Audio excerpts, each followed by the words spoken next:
Good morning everybody. এই ক্লাসে আমরা শুরু করব মৌলের ধাতব এবং অধাতব ধর্ম কিভাবে পর্যায় সারণীতে আবর্তিত হয়। আচ্ছা তোরা বলতো ধাতুরা ক্যাটায়ন উৎপন্ন করে না অ্যানায়ন উৎপন্ন করে? ক্যাটায়ন কে উৎপন্ন করবে? যে ইলেকট্রন ছাড়বে। ইলেকট্রন ছাড়বে কি আকার বড় হবে না ছোট হবে? তাহলে ধাতুদের আকার বড় আর অধাতুদের আকার ছোট। তাহলে আমি কি বলতে পারি পর্যায় সারণীর কোন পর্যায় বরাবর বাম দিক থেকে ডান দিকে অগ্রসর হলে মৌলের আকার ক্রমান্বয়ে কি হয়? তাহলে ধাতব ধর্ম কমে, আকার ছোট হয়ে যাচ্ছে। অধাতব ধর্ম পর্যায় সারণীর কোন শ্রেণী বরাবর উপর থেকে নিচে নামলে মৌলের আকার বাড়ে, ধাতব ধর্ম বাড়ে, অধাতব ধর্ম হলো। জাস্ট এইটা। এবার অক্সাইডের চরিত্র, অক্সাইডের চরিত্র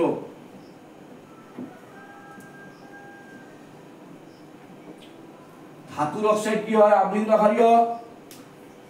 ধাতব অক্সাইড ক্ষারীয়, অধাতব অক্সাইড আম্লিক। তাহলে আমি যদি তোমাকে বলি পর্যায় সারণীর কোন পর্যায় বরাবর বাম দিক থেকে ডান দিকে অগ্রসর হলে ধাতব ধর্ম কমে, মানে অক্সাইডের ক্ষারকীয় চরিত্র কমে। অধাতব ধর্ম বাড়ে, মানে অক্সাইডের আম্লিক চরিত্র। শ্রেণী বরাবর উপর থেকে নিচে দিকে নামলে মৌলের আকার ক্রমান্বয়ে বাড়ে, ধাতব ধর্ম বাড়ে, মানে অক্সাইডের ক্ষারকীয় চরিত্র বাড়ে। আর হচ্ছে মৌলের আম্লিক চরিত্র খুব ইন্টারেস্টিং। দেখো তোমাকে দিলেই হবে Li2O K2O কোনটি অধিক ক্ষারীয়? কোনটি অধিক ক্ষারীয়? দেখো শ্রেণী বরাবর উপর থেকে নিচে দিকে নামলে লিথিয়ামের নিচে কি আছে? পটাশিয়াম। তাহলে লিথিয়ামের চেয়ে পটাশিয়াম বেশি ধাতব ধর্ম। হ্যাঁ, তাহলে এর চেয়ে যদি এ বেশি ধাতব ধর্ম হয় তাহলে এর চেয়ে এ বেশি ক্ষারীয়, ধাতুর সাথে ক্ষারীয়। এই দেখো এবার দিল lithium oxide, sodium oxide, potassium oxide, rubidium oxide, বুঝছো? এদের মধ্যে ক্ষারকীয় চরিত্র কেমন হবে? তাহলে উপর থেকে নিচে নামলে মৌলের আকার বাড়ে, ধাতব ধর্ম বাড়ে, ক্ষারকীয় ধর্ম বাড়ে। এবং ব্যাপার এগুলো যদি বলে হচ্ছে CO2, যদি বলে তোমাকে তোমাকে এরকম কোশ্চেন দিল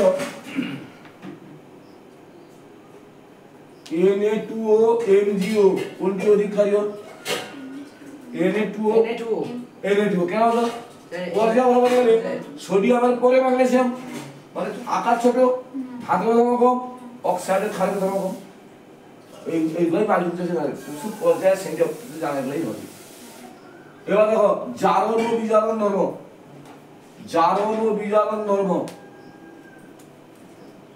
ওই ফ্যানটা চালো তো। জারণ ও বিজারণ ধর্ম দুটো চলো। বিজারণ ধর্ম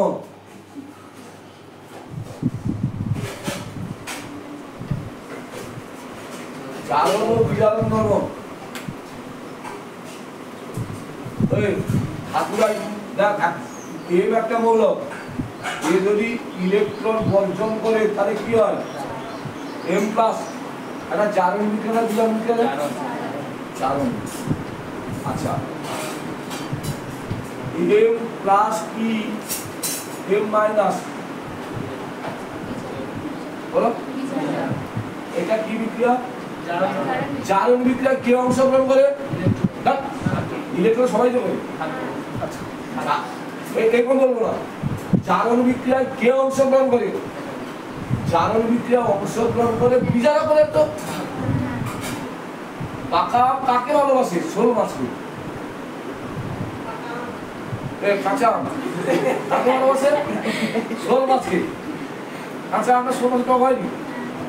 তাহলে জারণ বিক্রিয়া কে অংশগ্রহণ করে? বিজারক পদার্থ। ইলেকট্রন বর্জন করে ধাতু না ধাতু? ইলেকট্রন বর্জন করে ক্যাটায়ন হয় ধাতু না ধাতু? তাহলে ধাতুদের কি ধর্ম আছে? বিজারণ ধর্ম আছে। আর অধাতুদের কি ধর্ম আছে? পর্যায় সারণীর কোন পর্যায় বরাবর বাম দিক থেকে ডান দিকে গেলে মৌলের আকার কমে, ধাতব ধর্ম কমে, মানে বিজারণ ধর্ম কমে, জারণ ধর্ম শ্রেণী বরাবর বহু জোড়া হবে। বোঝা গেল? এইবার দেখো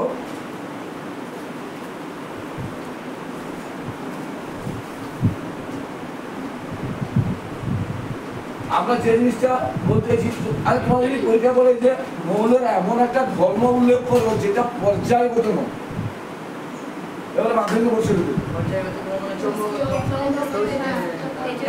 তেজস্ক্রিয়তা সবচেয়ে ভালো অ্যান্সার। চৌম্বকের ঘনত্ব হবে, ঘনত্ব, এগুলো হচ্ছে মৌলের পর্যায়গত ধর্ম নয়। তাহলে আমরা এবারে যে জিনিসটা নিয়ে আলোচনা করবো সেটা হচ্ছে মৌলের অবস্থান পর্যায় সারণীতে কেমন আলোক করবো, যে কোনো মৌল পর্যায় সারণীতে কিভাবে অবস্থান, এইটা নিয়ে আমরা আলোচনা করবো। এটা নেক্সট ক্লাসে আলোচনা করবো। ততক্ষণ এই তিনটে ধর্ম দেখো, হ্যাঁ, দেখে তোমরা বন্ধুদের মধ্যে শেয়ার করো, সাবস্ক্রাইব করো।